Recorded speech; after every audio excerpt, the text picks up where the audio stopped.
Voilà donc la deuxième partie du message, survivre dans les derniers jours d'apostasie. Survivre dans les derniers jours d'apostasie. Nous avons vu la première partie, nous allons voir maintenant donc la deuxième, et nous allons aller directement dans l'épître de Jude. Dans l'épître de Jude, donc cette petite carte postale donc, qui se trouve à l'ombre de la grande montagne de l'Apocalypse. Jude, c'est juste avant, donc, l'Apocalypse. À votre gauche, alors si vous êtes à l'Apocalypse, et nous allons aller dans l'épître de Jude, qui n'a qu'un seul chapitre. Jude. Et nous allons lire particulièrement à partir du verset 3. Jude, verset 3. Bien-aimés, comme je désirais vivement vous écrire au sujet de notre salut commun, je me suis senti obligé de le faire, afin de vous exhorter à combattre, agoniser, combattre pour la foi qui a été transmise aux saints une fois pour toutes. Car il s'est glissé parmi vous, au milieu des chrétiens, certains hommes dont la condamnation est écrite depuis longtemps. Cette expression écrite depuis longtemps, en grec, c'est programmatos. Ça veut dire, leur condamnation est programmée depuis longtemps. Des impies qui changent la grâce de notre Dieu en dissolution et qui renient notre seul Maître et Seigneur, Jésus-Christ. Je veux vous rappeler, je veux que vous souveniez, à vous qui savez fort bien toutes ces choses, que le Seigneur, après avoir sauvé le peuple d'Israël, et l'avoir tiré du pays d'Égypte, fit ensuite périr les incrédules, qu'il a réservé pour le jugement du grand jour, enchaînés éternellement par les ténèbres, les anges qui n'ont pas gardé leur dignité, donc sont devenus des démons, mais qui ont abandonné leur propre demeure. Ensuite, un troisième exemple, que Sodome et Gomorrhe et les villes voisines, qui se livrèrent, s'abandonnèrent comme eux à l'impudicité sexuelle et à des vices contre nature, sont donnés en exemple, subissant la peine, une punition d'un feu éternel. On va aller un peu plus loin maintenant, et on va lire, si vous voulez bien, au verset 17, « Mais vous, bien-aimés, souvenez-vous des choses annoncées d'avance par les apôtres de notre Seigneur Jésus-Christ. Il vous disait qu'au dernier temps, il y aurait des moqueurs marchant selon leur convoitise impie.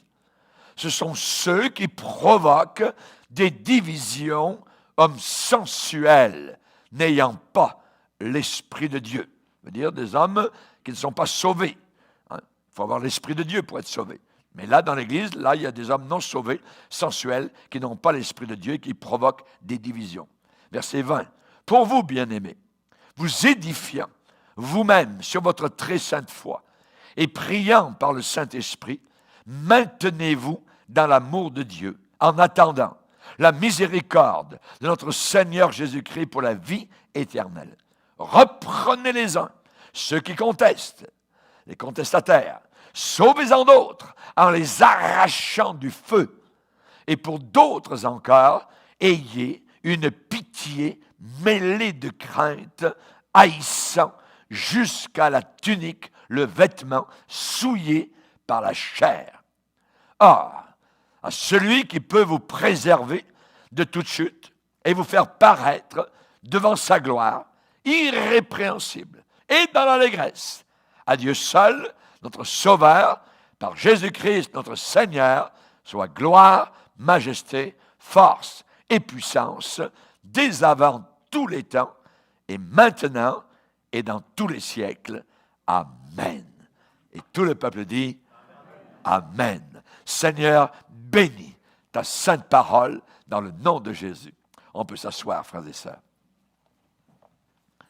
Nous avons vu ce matin particulièrement comment nous ne voulons pas de changement dans la parole de Dieu. Nous ne voulons pas revisiter la parole de Dieu comme certains le disent, le déclarent. Nous ne voulons pas la modifier, la changer, l'éculdorer, la diluer. Nous voulons la garder telle qu'elle parce qu'il y a un danger, évidemment, donc, si nous y touchons, que, évidemment, nous ne puissions pas aller au ciel. L'apôtre Paul dit, l'évangile que je vous ai annoncé, par lequel vous êtes sauvés, si vous le retenez tel quel. Sinon, vous auriez cru en vain. Donc, si quelqu'un change, retranche quelque chose ou ajoute quelque chose à ce livre, eh bien, sa vie sera retranchée du ciel. Donc, ce n'est pas peu dire. C'est vraiment quelque chose de très, très important. Et évidemment, donc, on a vu, je ne reviendrai pas sur ce qu'on a vu, particulièrement dans la première partie, et l'apôtre Jude, eh bien, nous parle que certaines personnes, à la fin des temps, particulièrement, se glissent, donc comme un serpent va se glisser, donc, soit pour entrer dans une maison, eh bien, certains hommes sont glissés parmi vous, dont la condamnation est écrite depuis longtemps. Pourquoi? Parce qu'ils changent la grâce de Dieu en dissolution, en corruption, qu'elle soit morale, sexuelle ou quoi que ce soit. Il change cet évangile qui nous demande la pureté, la sanctification, évidemment, telle que le Seigneur la réclame. Et Jude va souligner le danger de ces églises. Le danger. Et nous avons 3 exemples qui nous sont donnés dans l'épître de Jude, 3 exemples d'apostasie dans le passé. N'oublions pas qu'il est dit, ces choses sont arrivées pour nous servir d'exemple à nous qui sommes parvenus à la fin des siècles. Donc il y a des choses de l'Ancien Testament, des événements qui se sont passés, que nous pouvons lire, voyez, mais qui sont pour nous des exemples. Ces choses sont arrivées pour nous servir d'exemple. 3 exemples que Jude donne. On va reprendre l'épître de Jude et on va lire particulièrement le premier exemple, verset 5. Verset 5. Je veux vous rappeler, à vous qui savez fort bien toutes ces choses, que le Seigneur, après avoir sauvé le peuple d'Israël et l'avoir tiré du pays d'Égypte, fit ensuite périr, mourir, condamner les incrédules. Premier exemple, la génération dans le désert. Avez-vous remarqué, dans ce verset, il y a 2 verbes, sauver et périr. Et il est dit ici que certains ont été sauvés pour périr. Donc, ce n'est pas l'histoire sauver, toujours sauver, comme on l'entend dans certains milieux évangéliques, mais là, évidemment, c'est sauver tant que tu marches avec le Seigneur. Mes brebis, personne ne les ravira de ma main, Jésus l'a dit. Mais il a dit aussi, elles me suivent. Elles me suivent. Et si je ne fais pas ma part de suivre le Seigneur, alors le risque est très grand de périr de nouveau. L'apôtre Pierre va le dire d'une autre manière en disant la truie lavée et retournée à sa vomissure, à son paquet de vomissure pour de nouveau manger la saleté. Donc évidemment, il y a un risque évidemment très grand. Ça, c'est le premier exemple. Il est dit que le Seigneur a sauvé le peuple d'Israël, l'a tiré du pays d'Égypte, donc sa sortie du pays d'Égypte. Ils ont tous passé au travers de la muraille d'eau, donc dans la mer Rouge, tout ça, mais la plupart sont morts dans le désert. Raison, incrédule. Incrédule. Ils ne croyaient pas qu'ils pouvaient entrer dans la terre promise environ dans une dizaine de jours de marche. Alors ils ont tourné pendant 40 ans dans le désert. Pendant 40 ans dans le désert. C'est inimaginable. Donc c'est le premier exemple. C'est une apostasie. C'est toute une génération qui a apostasié, c'est-à-dire qui s'est détournée de la foi. On a vu ce matin différentes expressions donc de la foi. On nous incite dans l'épître de Jude à combattre pour la foi. Et ce qui peut arriver, c'est qu'on peut s'égarer loin de la foi, premièrement. On peut aussi, particulièrement, renier la foi biblique. Et troisième fois, on voit un autre exemple, se détourner de la foi.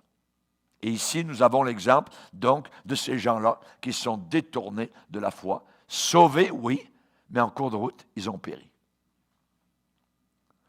Un exemple. Deuxième exemple, les anges qui ont péché. Les anges qui sont rebellés. Environ un tiers des anges créés par Dieu sont rébellés sous la mouvance diabolique et ténébreuse de Belzébul. Donc, ce prince, cet archange, égal à Michael, à Gabriel, donc un très grand ange qui a fomenté une révolte contre l'Éternel. Il a dit, je serai comme Dieu. Ah, mes amis.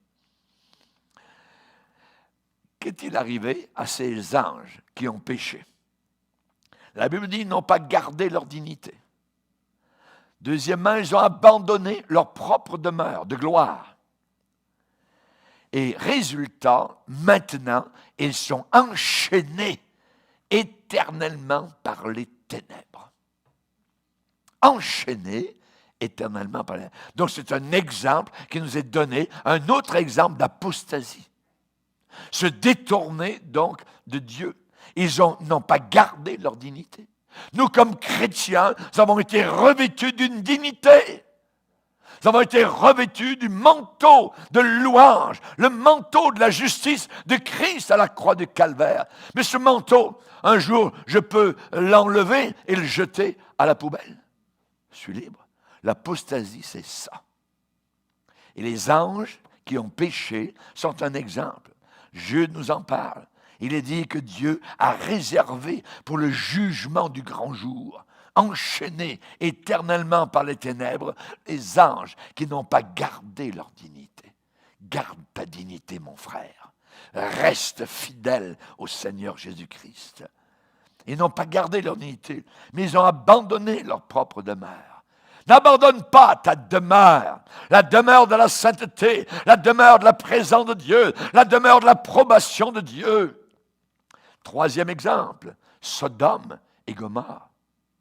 Sodome et Gomorrhe. Il est dit qu'ils se sont livrés, ils sont abandonnés à l'impureté, à l'impudicité, à des vices contre nature. Savez-vous ce que Dieu pense des homosexuels, des lesbiennes, des LGBT? Nous l'avons dans la parole de Dieu. La peine qui les attend, la punition qui les attend, c'est un feu éternel. Nous sommes loin de ce que le monde et la culture, je dirais, dans laquelle nous sommes. Cette culture dit, pourvu qu'ils s'aiment, il n'y a pas de mal à s'aimer. Ce que Dieu l'Éternel en pense, c'est que ces gens-là, eh bien, sont comme Sodome et Gomorrhe. Et Dieu a détruit, Dieu a brûlé, Dieu a envoyé de la pluie. Pas la pluie de l'eau, la pluie de feu. Et aujourd'hui, sur le site, la région de Sodome et Gomorrhe, on peut trouver dans le sable comme des gouttes qui sont tombées. Et c'était des gouttes de feu. Tout a brûlé. Il n'y a plus aucun vestige. C'est comme si une bombe atomique est passée dans cet endroit-là. Et personne ne sait exactement, avec exactitude, où se trouvait Sodome et Gomorrhe. Rayé de la carte. Voilà ce que Dieu pense de l'homosexualité. Et dans nos écoles aujourd'hui, eh bien, on fait la promotion. Au travers des mathématiques, au travers de la grammaire, au travers des travaux à faire. Mon petit-fils m'a dit, cette année, dans ma classe, c'est terrible. On nous parle de l'homosexualité comme étant quelque chose de merveilleux. Et on nous fait faire des devoirs là-dessus. Dans les mathématiques. Des livres à lire. À faire des résumés où l'on élève l'homosexualité. C'est abominable. Mais nous sommes là, à cet endroit-là. Nous sommes à la fin. Survivre dans les derniers jours. Nous sommes dans les derniers jours. Nous sommes dans les derniers jours. Sodome et Gomorrhe, c'est un autre exemple. Ils ont abandonné, la pureté, sont livrés à l'impudicité, à des vices contre nature. Voilà ce que la Bible dit. Ce sont des vices, ce n'est pas des vertus. Aujourd'hui, notre génération confond vertu avec vice. Ce qui était vicieux auparavant est devenu vertueux soudainement. Il est dit, les villes de Sodome et Gomorrhe et les villes voisines qui s'abandonnèrent comme eux à l'impudicité et à des vices contre nature sont donnés en exemple subissant la peine d'un feu éternel. D'un feu éternel. Voilà, 3 exemples d'apostasie du passé. La génération dans le désert, les anges qui ont péché, Sodome et Gomorrhe. Et nous avons 3 exemples d'individus qui ont apostasié. Regardez un peu plus loin, au verset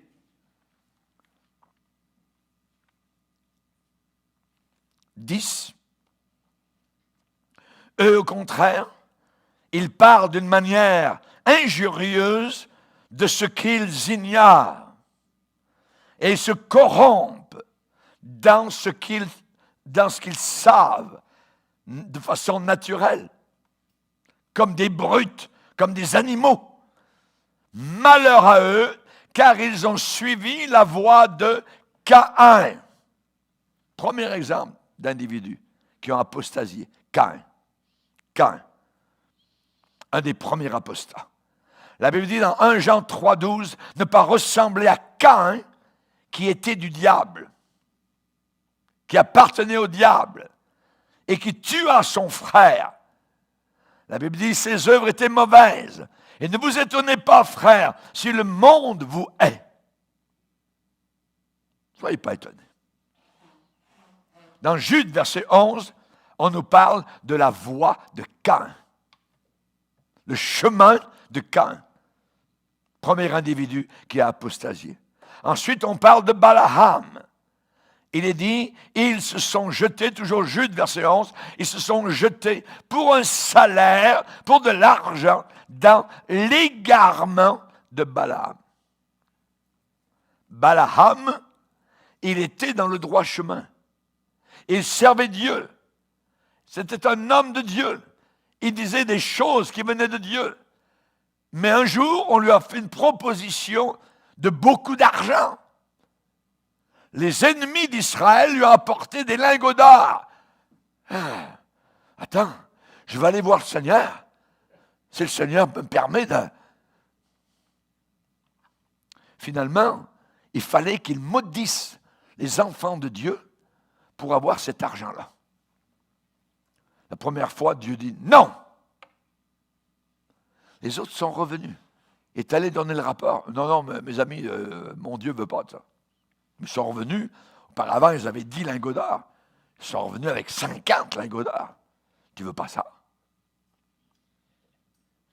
Et ils retournent vers Dieu. Quand vous connaissez la volonté de Dieu, et il vous a répondu, et ensuite, vous retournez vers ce même Dieu pour redemander encore une permission. Savez-vous ce qui est arrivé? Dieu lui dit, vas-y.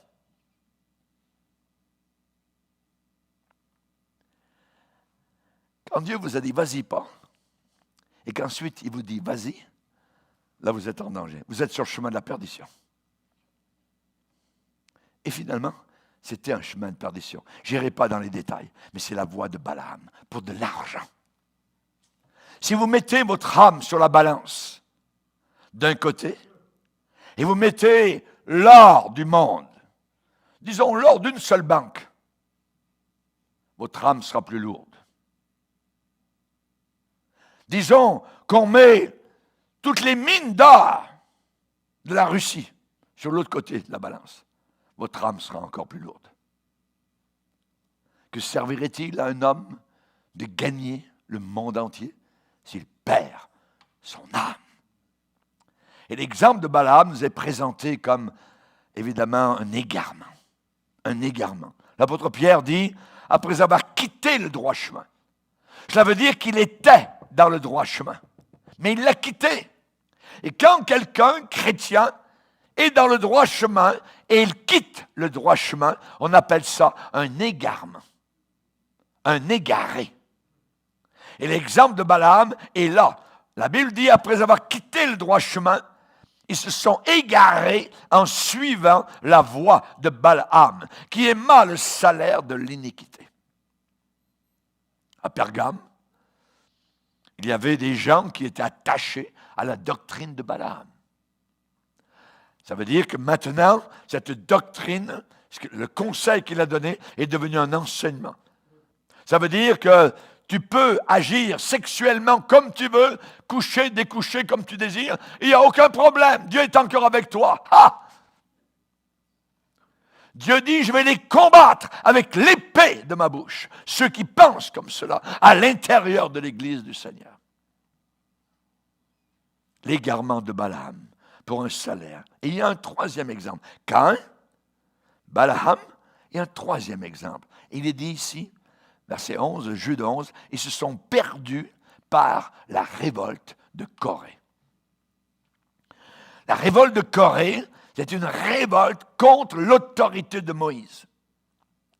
Corée a monté une division à l'intérieur du camp d'Israël en disant « ce Moïse, tout ça, il pense qu'il est tout seul, c'est un orgueilleux, tout ça, il pense qu'il y a juste que par lui que Dieu est en train de parler, tout ça, ainsi de suite. Hey, les gars, tout ça. » Et là, ils sont venus, tout ça, contre Moïse.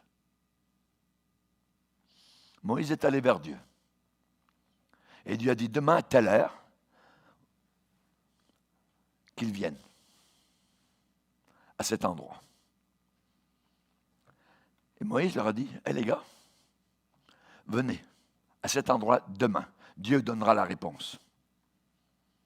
C'était des révoltés contre l'autorité spirituelle que Dieu avait placée à l'intérieur de l'église du désert. La Bible parle de la révolte de Corée. C'est une révolte. Une révolte contre un pasteur approuvé de Dieu, appelé de Dieu, comme Moïse. Le lendemain, ils sont 250 environ. On a raison, tout ça. Ce Moïse, on veut plus l'avoir, tout ça. Moïse a dit à l'assemblée, éloignez-vous d'eux. Éloignez-vous d'eux. Prenez vos distances.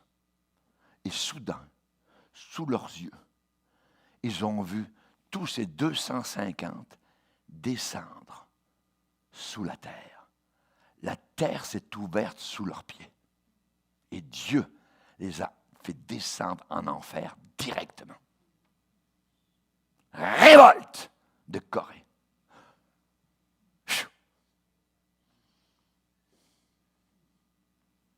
La Bible dit qu'ils se sont perdus. Ils se sont perdus eux-mêmes par leur révolte. Dans une assemblée établi par Dieu, avec un pasteur qui cherche Dieu, qui prie Dieu, qui jeûne, qui aime son peuple, qui prêche avec fidélité la parole de Dieu et qui a une révolte contre cette autorité, c'est très dangereux. Jude ne laisse aucun doute sur la désobéissance et la malédiction de tous ceux qui se détournent de la vérité et qui essaient d'en emmener d'autres dans leur sillage. Jude ne laisse aucun doute sur le destin horrible et funeste de ces gens-là, sur la perdition. Raison pour laquelle la Bible dit, nous devons d'autant plus nous attacher aux choses que nous avons entendues, de peur que nous soyons emportés loin de ces choses-là. Le véritable évangile aujourd'hui, dans beaucoup d'églises évangéliques aujourd'hui, ça n'attire personne. Pourquoi? Parce qu'ils ont un autre évangile. Un évangile moderne. Un évangile qui flatte. Un évangile de la psychologie. Un évangile de l'estime de soi. Un évangile de tout ce que vous voulez, de rock, de hip-hop, de tout ce que vous voulez. Hollywood est à l'intérieur maintenant de l'Église. Satan règne. Réunion de pasteurs dans le sud de la France, dans la ville de Sète. Un vote parmi cette rencontre de pasteurs pour savoir si on doit ordonner au ministère des pasteurs homosexuels. La majorité ont dit oui.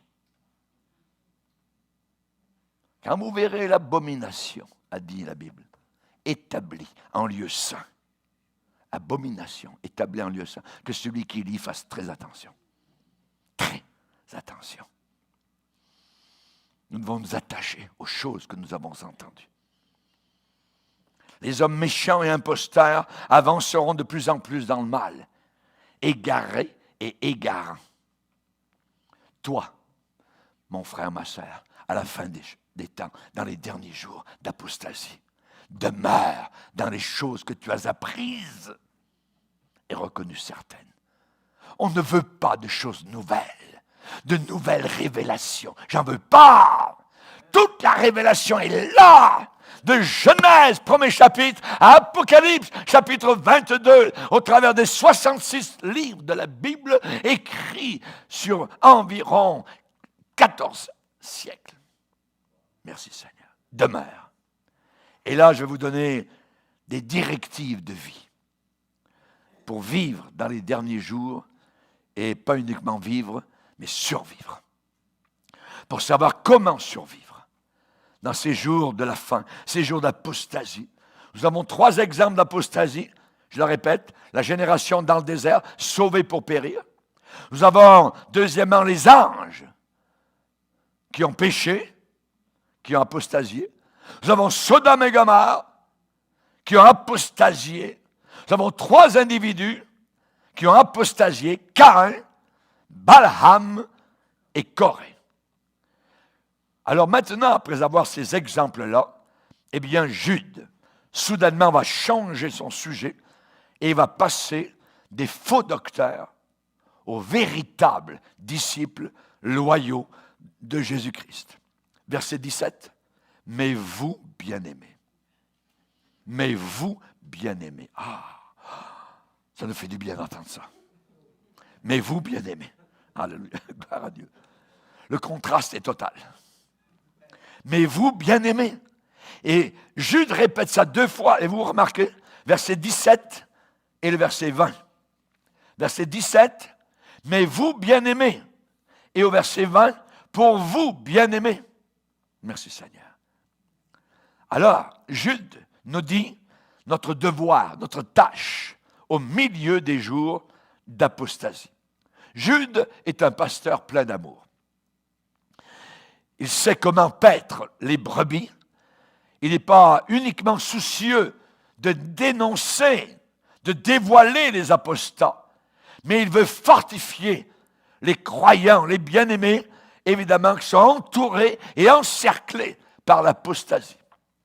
La question, je dirais, à 100 000 $ que j'entends depuis des années, surtout au travers de la planète Terre et par email, pasteur, est-ce que vous connaissez dans mon pays une église comme la vôtre? Les gens cherchent. Pourquoi ils cherchent? Parce que l'apostasie est répandue partout comme une marée noire. Alors je vais vous donner des instructions qui nous viennent de la Bible pour nous équiper. Premièrement, souvenez-vous. Se souvenir. Souvenez-vous. De quoi? Verset 17. Mais vous, bien-aimés, souvenez-vous des choses annoncées d'avance. Ça veut dire prédites. Dites à l'avance.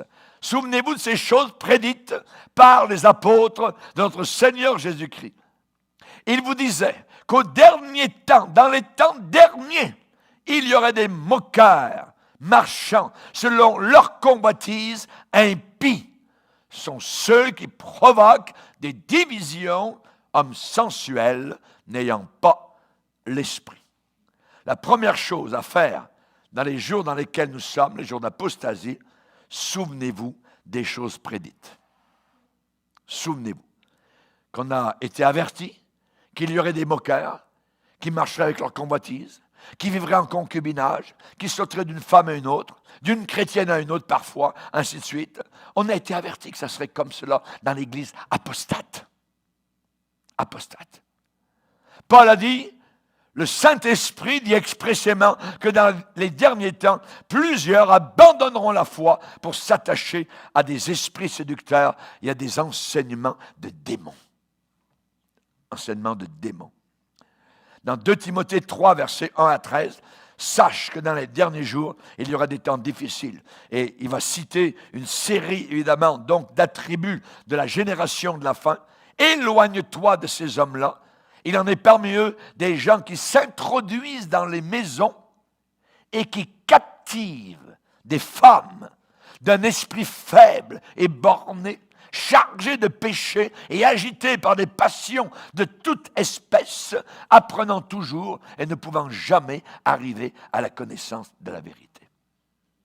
Ils s'introduisent dans les maisons et captivent des femmes d'un esprit borné. Ça finit dans l'impudicité, ça finit dans la chambre, ça finit dans le lit. On était avertis. Il viendra un temps où les hommes ne supporteront plus la saine doctrine. Aujourd'hui, la doctrine qui est propagée, pourvu qu'on ait l'amour. L'amour, l'amour, l'amour, l'amour. Ils vont manger de l'amour jusqu'à ce qu'ils crèvent. Jusqu'à ce qu'ils meurent. Ils vont mourir loin de Dieu à cause de leur amour que Dieu ne supporte pas. Il y a des amours que Dieu ne veut pas. Il y a des amours que Dieu ne supporte pas. N'ajoutez pas foi à tout esprit, mais éprouvez les esprits pour savoir s'ils sont de Dieu. Comment tu vis, mon frère? Comment tu vis? Est-ce que tu te plonges dans la porno tous les jours? Est-ce que tu as une femme? Est-ce que tu es marié à cette femme-là? Ou non? Oh non, je l'aime beaucoup, on s'est marié dans le lit. Ah oui? Il y en a un jour qui était comme cela. Un jour, je le vois arriver à l'église, tout ça, et il a une bague au doigt. Ah, tu t'es marié entre-temps. Tu as été quelque part, à la mairie, tout ça. Non, je me suis marié dans mon lit. Ah ouais. On l'a repris. Vous voyez, un péché amène un autre péché. Un jour, on l'a vu en train de distribuer dans l'église des prospectus des adventistes du 7e jour pour observer le sabbat, pour ne plus manger de porc et ainsi de suite, pour observer cette secte. Un péché amène autre chose. On l'a repris une fois. Environ 2-3 mois sont passés. Il a continué à faire ça. Toc, la porte, elle est là. On l'a mis à la porte.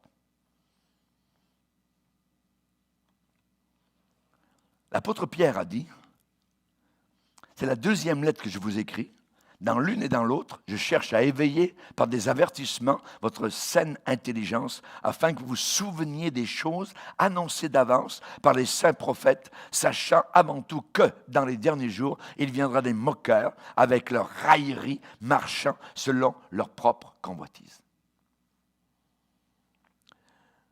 Nous ne pouvons pas venir du monde et exporter la marchandise du monde à l'intérieur de l'Église. Ou je dirais importer. Absolument pas. Quand on est sauvé, il y a un changement. Si quelqu'un est en Christ, il est une nouvelle création. Les choses anciennes sont passées. Voici que maintenant, toutes choses sont devenues nouvelles. Amen. Alléluia. Donc, souvenez-vous qu'on a été avertis. Vous voyez des choses qui vous offusquent. Voyez, dans l'Église apostate, il y a certains chrétiens avec lesquels vous allez rencontrer, vous n'arriverez même plus à parler de Jésus. Et ils se disent chrétiens. Vous sentez que le courant ne passe pas. Pourquoi? Parce que ce sont des chrétiens qui sont dans ces églises apostates. Apostates. Souvenez-vous. Comment est-ce qu'on se souvient?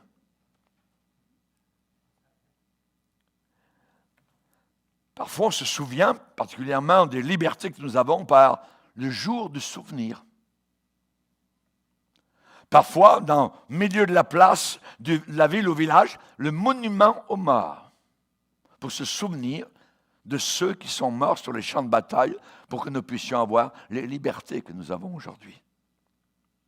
Nous avons la Sainte Seine dans l'Église de Dieu, pour nous souvenir de la mort de Jésus-Christ à la croix du Calvaire. Lorsque vous allez en voyage, vous ramenez des photos. Vous avez filmé pour vous souvenir. J'arrive chez vous dans votre maison et il y a une plaque. Et je regarde et je dis, d'où ça vient? Ah, c'est quand on a fait ceci et cela, c'est pour nous souvenir. Donc, il y a des choses qui sont là afin qu'on se souvienne. La première chose pour combattre l'esprit terrible, diabolique, ténébreux, obscur, de rébellion, de révolte, d'impureté qui existe actuellement, c'est de nous souvenir qu'on a été avertis que ça serait comme ça. Que les hommes ne supporteront plus la saine doctrine. Ce n'est pas les païens. Les païens n'ont jamais supporté la saine doctrine. Alors on parle de qui? On parle de ceux qui se disent chrétiens et qui ne supportent plus. Surtout la sanctification, surtout la mise à part. Ils n'en veulent plus. Souvenez-vous, se détourner de la vérité, ça devrait nous attrister. Quand on apprend quelqu'un qui se détourne de la vérité, oui, ça nous attriste, mais ça ne devrait pas nous surprendre. Parce qu'on a été averti. Ça ne devrait pas nous surprendre. Ça ne devrait pas nous étonner. Ça ne devrait pas nous stupéfier, nous frapper littéralement d'étonnement, nous ébranler en disant « Ah, terrible !» Non, absolument pas. Attristé, oui, mais non pas surpris. Il faut se rappeler de ce que les apôtres nous ont dit qui arriverait. Par exemple, l'apôtre Paul a expliqué en disant « Ces hommes-là sont de faux apôtres, des ouvriers trompeurs, déguisés en apôtres de Christ. Et cela n'est pas étonnant. » Soyez pas étonnés. Ce n'est pas étonnant. Pourquoi? Puisque Satan lui-même se déguise. Quel est son déguisement d'Halloween? Ange de lumière. Ange de lumière. Et en réalité, la réalité, c'est un ange des ténèbres. Mais il porte le déguisement d'ange de lumière. Il n'est donc pas étrange que les ministres du diable, les pasteurs du diable, eux aussi se déguisent. Quel est leur déguisement? En ministres de Jésus-Christ. En réalité, sont des ministres de Satan. Ne soyez pas étonnés. Ce n'est pas étrange. Leur fin sera selon leurs œuvres. C'est ce que la Bible enseigne. Pas étonnant, pas étrange. Bien-aimés, ne soyez pas surpris comme une chose étrange qui vous arrive de la fournaise qui est au milieu de vous pour vous éprouver. Réjouissez-vous au contraire de la participation que vous avez aux souffrances de Christ. Jean va dire, ne vous étonnez pas si le monde vous hait. À prime abord, ça, c'est étonnant. Vous êtes une bonne personne, vous aimez le Seigneur, vous avez été changé, transformé, vous êtes rempli de l'amour de Dieu. Paf! On vous envoie un crachat en pleine face, on ferme la porte au nez, on ne veut pas de vous, voyez. Vous devenez soudainement quelqu'un à quasiment mettre en prison, voyez, parce que vous aimez le Seigneur. Ne vous étonnez pas si le monde vous hait. Et on va aller voir le Maître. Le Maître a dit, si le monde vous hait, sachez qu'il m'a haï avant vous. Souvent, nous ne voyons pas Jésus comme étant haï, mais il a été haï. Il a été haï. Si vous étiez du monde, si vous apparteniez au monde, a dit Jésus, le monde aimerait ce qui est à lui, mais parce que vous n'êtes pas de ce monde et que je vous ai choisi du milieu du monde, à cause de cela, le monde vous hait. Souvenez-vous de la parole, le serviteur n'est pas plus grand que le maître. Vous ne serez jamais plus grand que le maître. Jamais. Alléluia. Donc, la première chose, comment survivre dans les jours d'apostasie, les derniers jours. Première chose, souvenez-vous. Deuxième chose, édifiez-vous vous-même. S'édifier. On parle d'un édifice, se bâtir, se construire, s'encourager les uns les autres. Raison pour laquelle on a besoin des réunions, se rencontrer les uns les autres, se parler les uns les autres. Alléluia. Merci Seigneur.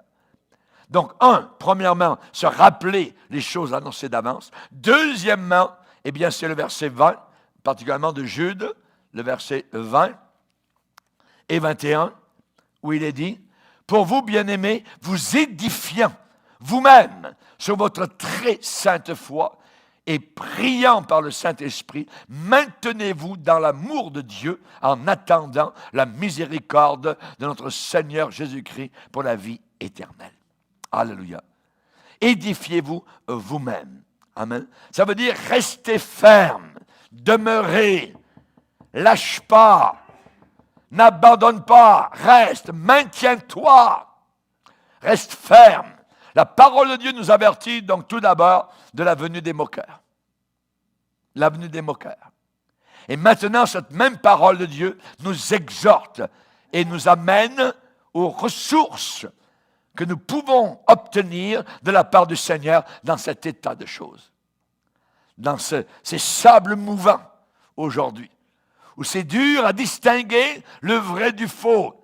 Le vrai, le chrétien qui est authentique du chrétien qui joue, évidemment, donc, dans les rideaux. Hein? Donc, c'est une vérité très précieuse.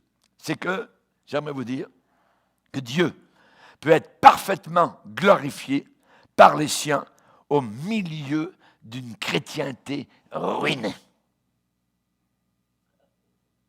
Dieu peut encore être glorifié. Il a son peuple. Il a ses enfants qui seront de plus en plus, je veux le croire, remplis du Saint-Esprit. Plus nous allons aller en direction de ce jour de gloire. Alléluia. Merci Seigneur. Mais vous, bien-aimés, les mais dans la parole de Dieu sont précieux. Mais vous, bien-aimés. Ces deux versets contiennent les choses que chaque croyant doit faire pour tenir ferme au milieu de cette apostasie, au milieu de cet éloignement, au milieu de ce falling away, voyez, au milieu de ce détournement de la vraie foi. Mais vous, bien-aimés, alors édifiez-vous. Pour s'édifier, qu'est-ce qu'il faut faire? Qu'est-ce qu'il faut faire? Que faire? Eh bien, s'édifier, ça veut dire se bâtir soi-même sur notre très sainte foi. Quelle foi? Pas la foi qui vient d'arriver il y a 20 ans ou 40 ans. Non, la foi qui nous a été transmise il y a 2000 ans. La même. Amen. Cette foi-là. Comment est-ce qu'on s'édifie? Premièrement, l'étude constante de la parole de Dieu. Ça fait plus de 50 ans que je sers le Seigneur et j'étudie la parole de Dieu avec une faim telle que j'en ai jamais eu auparavant. Étudiez la parole de Dieu, sondez les Écritures. Chaque moment que vous avez, essayez d'ouvrir ce livre. Prenez un crayon, prenez des notes, venez à la réunion avec un pad, prenez des notes, un bic, un stylo bille, parce que y a des choses qui sont dites, mais que vous allez oublier. Mais les choses sont écrites, vous allez les retenir quand vous serez chez vous à la maison. Étudiez constamment la parole de Dieu. Jésus dit, quand je reviendrai, trouverai-je la foi sur la terre? Il a simplement posé la question.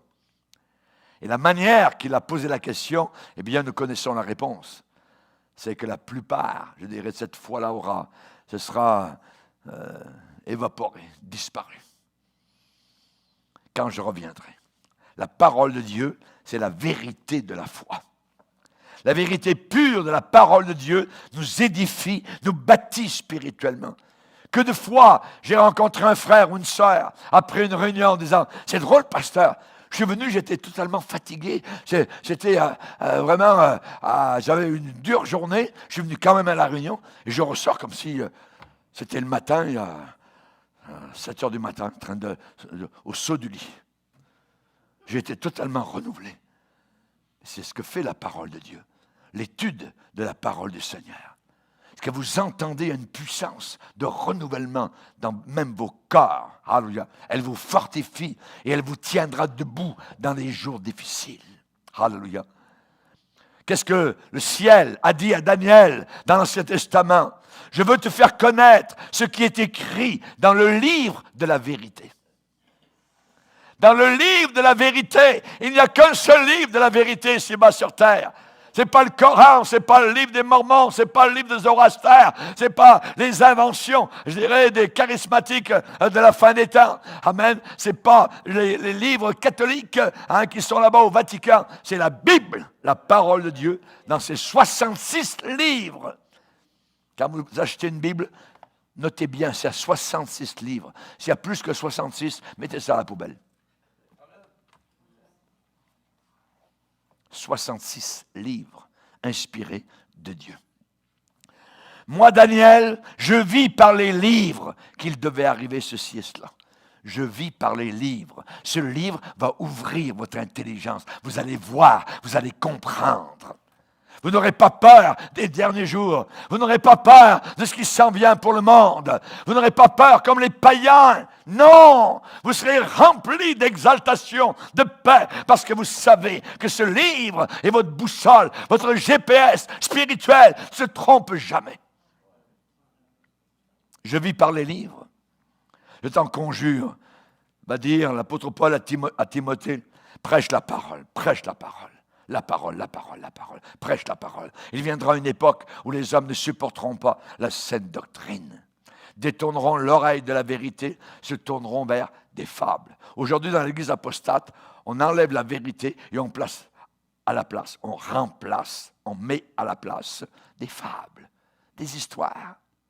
Oh, j'ai vu ceci, j'ai vu cela, tout ça.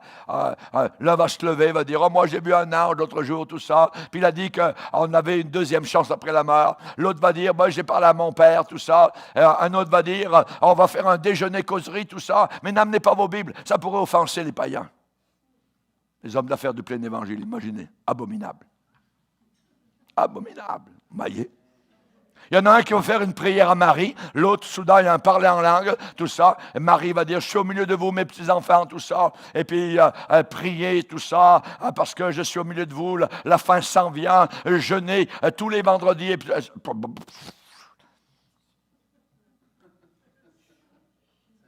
une bouillie pour les chats. Confusion. Mais nous, chrétiens, authentiques, le reste, on n'est pas confus. Pas du tout. Absolument pas. On est remplis de joie parce que nous voyons, premièrement, on se souvient de ce qui a été annoncé, ça arrive, et ensuite, nous nous édifions les uns les autres par l'étude de la parole de Dieu. La parole du Seigneur. Alléluia. Gloire au Seigneur. On ne peut pas s'édifier sur un pauvre fondement, sur la philosophie des hommes, voyez, les traditions des hommes, les rudiments du monde, la psychologie qui est entrée à l'intérieur de l'Église, maintenant qui règne, je dirais, en trône. On a détrôné la Bible, on a placé la psychologie, il faut se soumettre à Freud, qui est devenu supposément un chrétien. En réalité, ce qu'on prend, c'est la philosophie païenne de Freud et on met de la confiture chrétienne par-dessus. Et on rentre ça dans l'Église pour résoudre les problèmes des petits chrétiens de la fin des temps. Il n'y a aucun problème qui sera résolu par la psychologie. Tout problème est résolu par le Saint-Esprit, par la prière devant Dieu authentique, en étudiant la parole de Dieu, en confessant nos péchés. En psychologie, il n'y a jamais, je dirais, de péché vers soi-même. C'est toujours parce que quand ta mère t'a porté, tout ça, ben là, elle était sous la mauvaise lune, ainsi de suite, et là, parce qu'elle a mangé un peu trop de sucre, tout ça, c'est pas ta faute à toi. N'importe quoi. Et les gens disent, ah ouais, c'est vrai, c'est merveilleux, c'est une bonne nouvelle, c'est pas ma faute.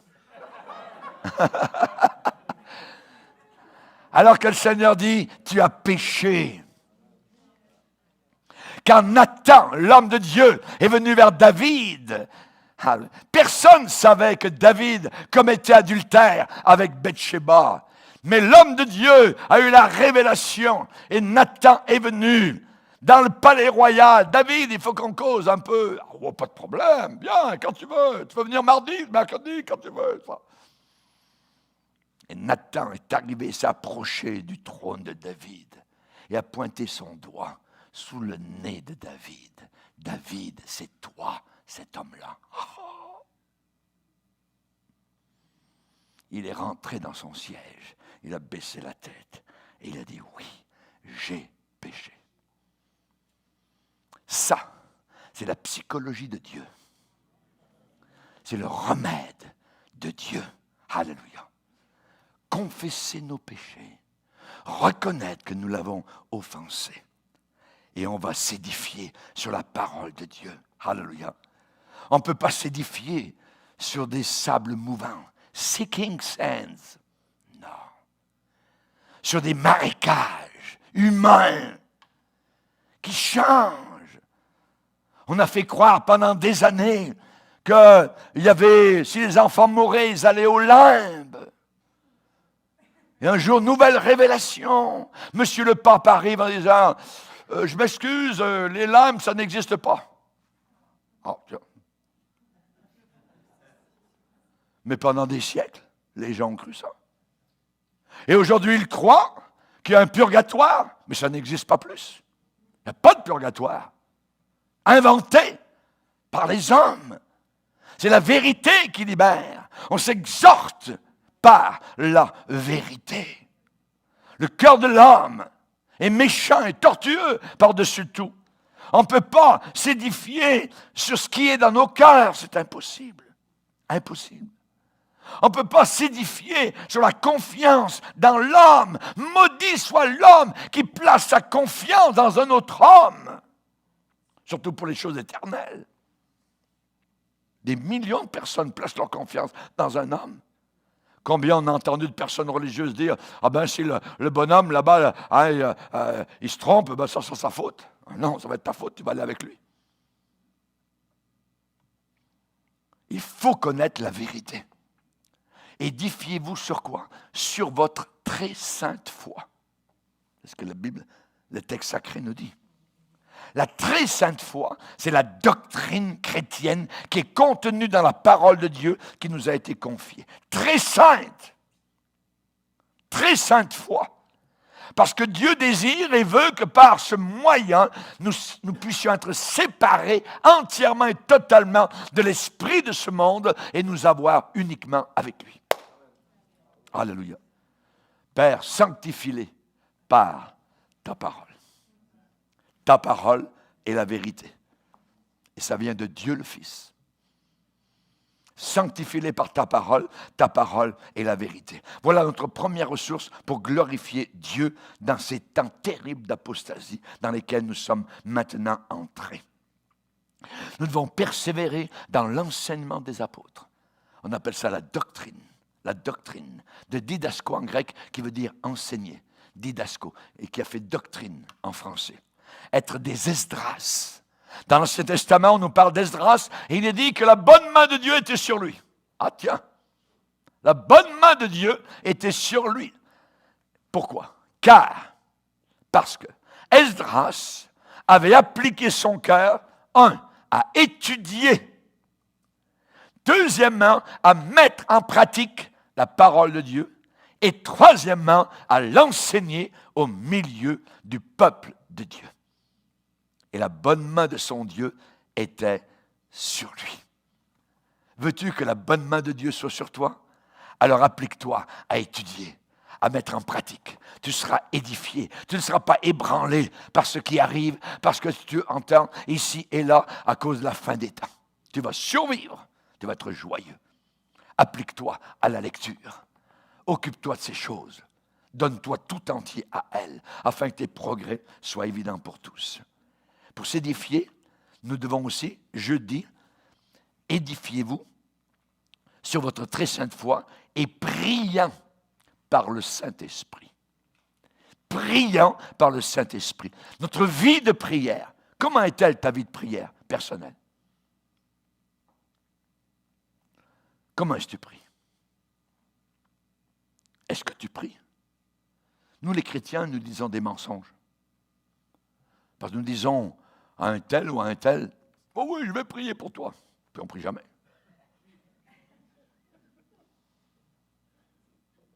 Si nous disons que nous prions pour quelqu'un, Dieu voit. Il faut le faire. Il faut le faire. Priant par le Saint-Esprit. Jésus dit, il faut toujours prier et ne pas se relâcher.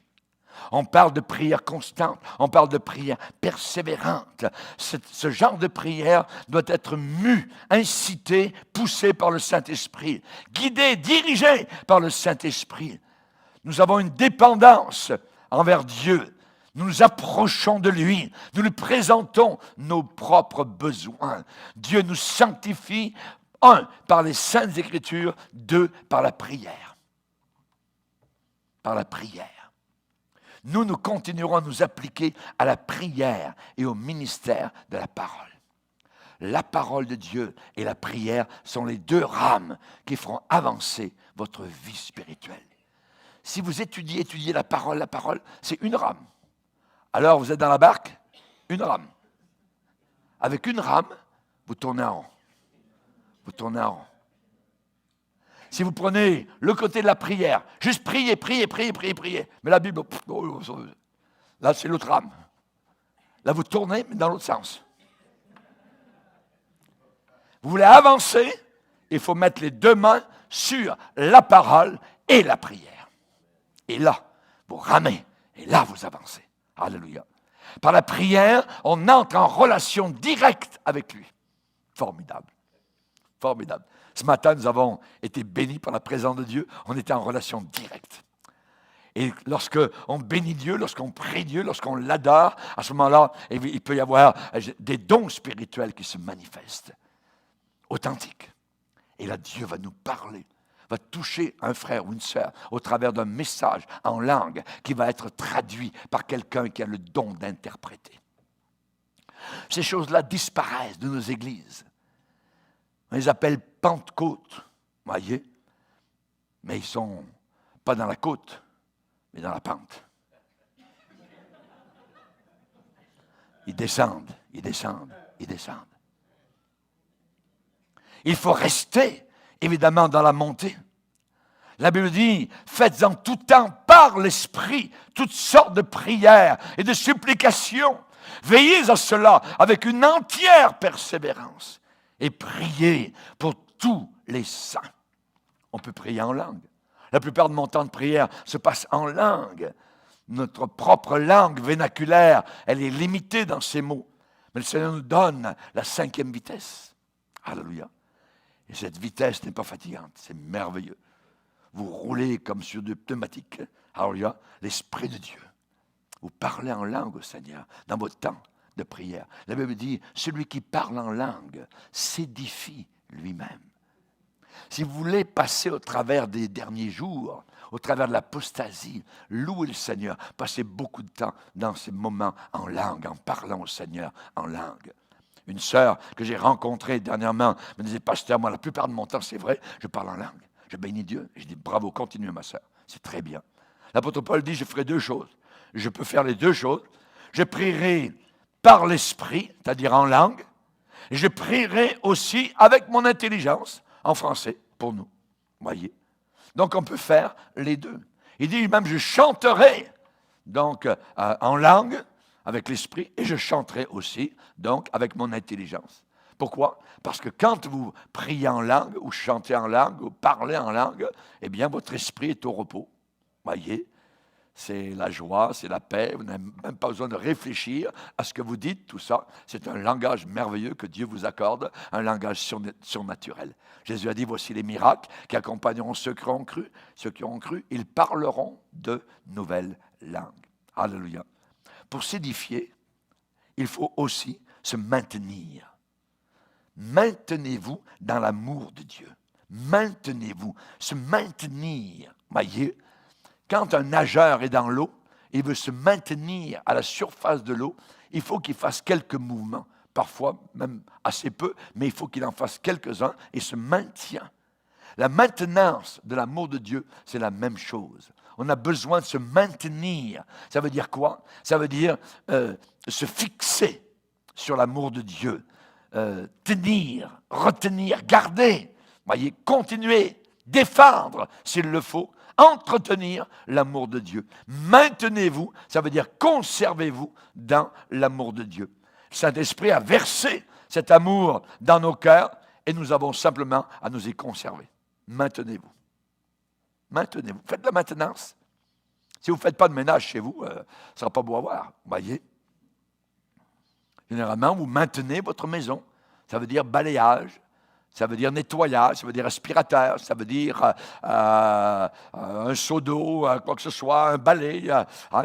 Vous maintenez, vous faites de la maintenance. Et c'est la même chose dans notre vie. Il y a des vies spirituelles, chrétiennes, qui n'ont aucune maintenance. Et quand vous entrez dans... Tout ce que vous avez envie de faire, c'est « OK, c'est bon, bye-bye. » C'est sale. Tout est à l'envers. Maintenez-vous dans l'amour de Dieu. Évidemment, donc, il faut veiller à ne pas laisser la moindre chose s'introduire dans nos âmes qui viennent troubler notre âme. Qui viennent troubler notre âme. Il faut garder notre joie. Rappelez-vous, les enfants d'Israël sont arrivés à Babylone, prisonniers, à cause de leur péché. Et ils ont été faits prisonniers.